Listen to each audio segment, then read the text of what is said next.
Apakah meeting atau rapat diperlukan dan memberi manfaat?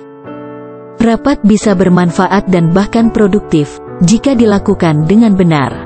Rapat pada umumnya diadakan karena suatu kebutuhan untuk melaporkan hasil yang sudah dicapai, atau adanya masalah yang membutuhkan interaksi dari beberapa orang yang berbeda dengan perspektif yang berbeda.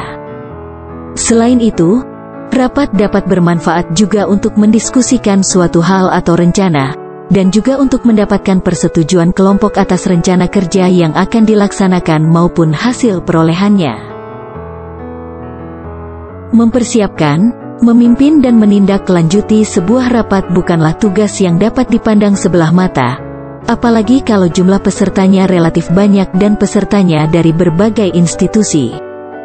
Tanpa persiapan yang baik, rapat bisa saja berakhir dengan sia-sia tanpa adanya kesimpulan atau keputusan. Rochester Institute of Technology melakukan riset dan mencatat serta menyimpulkan kendala-kendala yang ditemukan dalam rapat-rapat di berbagai perusahaan. Mereka menempatkan kendala-kendala tersebut di dalam 3 kelompok, yakni kelompok temuan saat persiapan rapat, kelompok temuan saat pelaksanaan rapat, dan kelompok temuan setelah rapat selesai dilakukan. Berikut ini adalah temuan sesuai kelompoknya, yang mungkin diantaranya pernah Anda alami di dalam salah satu rapat yang Anda hadiri.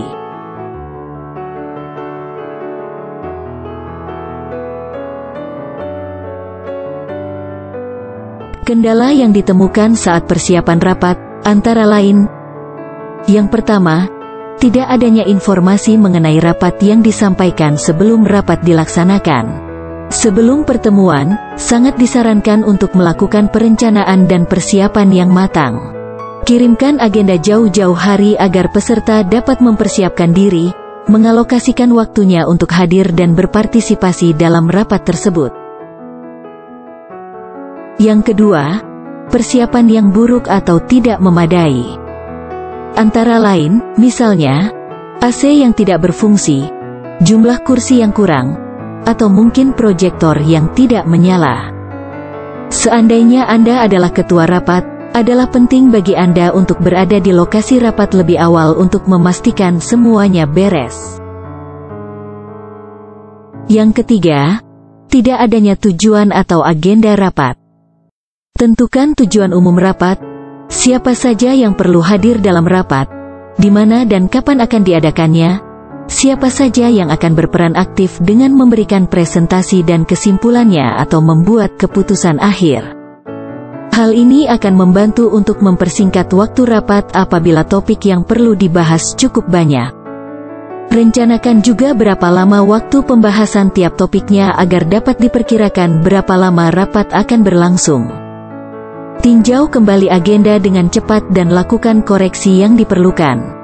Jika perlu, tetapkan peran pembantu, misalnya seorang sekretaris atau alat perekam, atau alat pencatat waktu.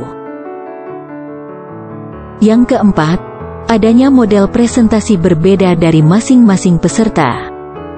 Misalnya, ada yang isi presentasinya hanya menggunakan tabel, sedangkan yang lain menggunakan tabel dan grafik perkembangan. Ada lagi yang hanya menampilkan data dan fakta sedangkan yang lainnya ada yang tidak. Dalam hal ini, sangat disarankan untuk memberi arahan pada peserta rapat agar menggunakan model yang sama dalam mempresentasikan pencapaian mereka.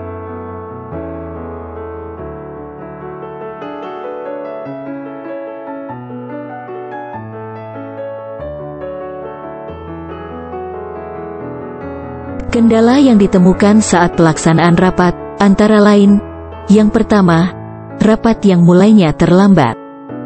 Dalam hal ini, Anda bisa menugaskan sekretaris atau fasilitator rapat untuk mengingatkan para peserta rapat mengenai waktu dan agenda rapat yang telah didistribusikan. Yang kedua, rapat yang tidak teratur. Antara lain, misalnya, banyak terjadi interupsi, pembicaraan keluar dari topik yang ditetapkan, ataupun adanya diskusi yang bertele-tele. Dalam hal ini, Anda bisa mengingatkan si pemimpin rapat, atau kalau Anda adalah yang memimpin rapat, Anda bisa segera mengingatkan peserta rapat agar kembali ke agenda rapat, dan menyampaikan presentasi atau laporan seperti yang telah diarahkan sebelumnya. Apabila diperlukan dan memungkinkan, agar semua peserta rapat bisa lebih fokus, Anda bisa meminta agar semua HP untuk sementara dinonaktifkan untuk sementara waktu. Yang ketiga, rapat didominasi oleh peserta tertentu. Hal ini akan menjadi lebih sulit dikendalikan apabila yang mendominasi rapat tersebut adalah atasan Anda. Namun demikian, apabila memungkinkan, ingatkan orang tersebut secara pribadi untuk mengikuti agenda rapat yang telah disusun. Setelah dia menyadarinya, Anda bisa langsung mengambil alih untuk melanjutkan rapat sesuai agenda yang ada. Namun apabila tidak berhasil, bicarakan hal tersebut secara empat mata setelah rapat selesai. Yang keempat, kegagalan dalam pengambilan keputusan. Kegagalan tersebut dapat berupa kegagalan dalam mencapai kesepakatan atas keputusan yang ditetapkan. Dalam hal ini, Anda dapat menyatakan bahwa pengambilan keputusannya ditunda dan akan dilakukan pada rapat khusus pada waktu yang disepakati bersama. Sebelum rapat khusus tersebut, Anda dapat melakukan lobby atau pendekatan pribadi. Yang kelima, kepemimpinan rapat yang kurang efektif. Jika Anda adalah si pemimpin rapat, sebaiknya Anda mempelajari agenda rapatnya dengan seksama. Mulailah rapat dengan tepat waktu, atau sedekat mungkin dengan waktu yang dijadwalkan. Berusahalah untuk berpedoman pada agenda rapat, tetap pada jalurnya, dan pastikan bahwa semua peserta ikut berpartisipasi di dalam rapat tersebut. Sangat disarankan agar rapat dimulai dengan melakukan review atau tinjauan dari rapat sebelumnya.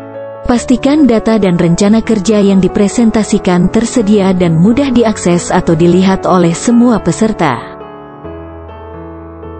Kendala yang ditemukan setelah rapat sudah selesai, antara lain adalah tidak adanya notulen atau hasil rapat tertulis atau tindak lanjut yang disepakati bersama.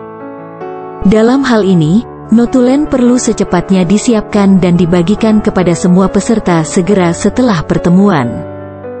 Dalam beberapa rapat, notulen rapat dibuat secara visual di layar proyektor dan dapat segera dikoreksi dan disepakati bersama. Sebagai tambahan, sebelum jadwal rapat berikutnya, apabila perlu, orang-orang yang mendapat tugas sesuai notulen tersebut dapat diingatkan untuk mempersiapkan laporan hasil kerja mereka. Apabila kondisi-kondisi dalam persiapan, pelaksanaan dan pengakhiran rapat tersebut dapat dilakukan dengan baik, sangat diharapkan rapat dapat menjadi sarana yang efektif bagi pertukaran informasi, penyampaian laporan dan kesimpulan, pertukaran pendapat, koordinasi pelaksanaan tugas, serta pembuatan kesepakatan dan keputusan.